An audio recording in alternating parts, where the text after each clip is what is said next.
Breaking news, everybody. Teddy Bridgewater is signing with the Tampa Bay Buccaneers. This is his 8th team in his career. He was drafted in the first round, 32nd pick in the 2014 draft to the Minnesota Vikings, as everybody remembers. He went to school at Louisville. He had a real bad leg injury, broke his leg when he was with Minnesota, and in my opinion, he was never the same. But he tried to come back. He played, he was signed an off-season deal with the Jets and then went to New Orleans in 2018. Both of those Jets and New Orleans were in 2018. And then he played in Carolina, went to Denver, and then ended his career in Miami, backing up Tua. And that was in 2022. And then he went off and retired and became a coach for his high school at Miami Northwestern in Florida, where he grew up. He grew up in Miami, Florida. And then he thought, I'm going to come back for one more year and I'm going to try to win a championship, and I'm going to go to a winning team. Well, that year was 2023, where he signed a backup deal with the Detroit Lions. They made it to the NFC Championship, or they made it to it was either the championship game or the division game, and then got knocked out. I believe it was the division game, and got knocked out by the Redskins or the Commanders. And then he went off, and then we thought that was it for him. Well, now he's back with the Tampa Bay Buccaneers, and I'm sure that's a one-year deal. However, my opinion is he's doing this because he now has some controversy with his alma mater high school team. And that's because he was suspended in July of this year, 2025, from his position for providing benefits to his players, like Uber drivers, paying for meals, and recovery services for the team, all being funded by him, coming out of his own pocket. Well, that's illegal to do. So instead of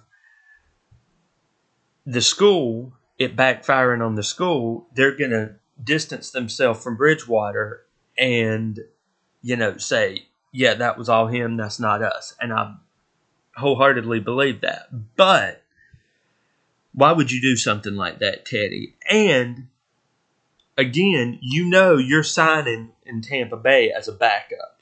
You're not signing, as a starter. You're signing as a backup. And right now, since your leg injury, you are a backup quarterback. You will never be a great starter again. You'll always be a backup. In fact, you are 32 years old. I kind of feel like quarterback-wise, that's time to, start winding down. And then you've got the quarterbacks like Tom Brady, who could play till he's 42, 43 years old or longer. But I feel like Teddy is just signing with the Tampa Bay Buccaneers to save face from this controversy with Miami Northwestern. And I feel like after the investigation is done and they look into it and everything like that, I feel like Tampa Bay is going to feel like they made the mistake signing Bridgewater, and they'll end up releasing him anyway, whether that's into the season or whether that's still preseason now. And we're getting ready to go into preseason with our 3-week preseason games starting this Thursday. So maybe Teddy's thinking, I can do this, and nobody will be any of the wiser. Well, hopefully Tampa Bay's wise, because they've got Bruce Arians in the front office, and Bruce is going to look into it because they're looking into all the potentials of what's going on. But I just wanted to jump on here real quick and say that Teddy was going to Tampa Bay, 1-year deal. I hope this is the right move, y'all. I don't know how to feel about it. But back in the day, I was a Tampa Bay, or I was a Bridgewater fan. But like I said before, since that leg injury, he's never been the same, and he doesn't have the speed that he used to have. So, we'll see how it goes. Will he come in? We know he'll come in preseason and play, but he won't play regular season unless something happens to Baker, and I don't see that happening. I see Baker being very cautious. But just wanted to jump on here, give you guys that news, and hope everybody has a wonderful day. Thanks. God bless.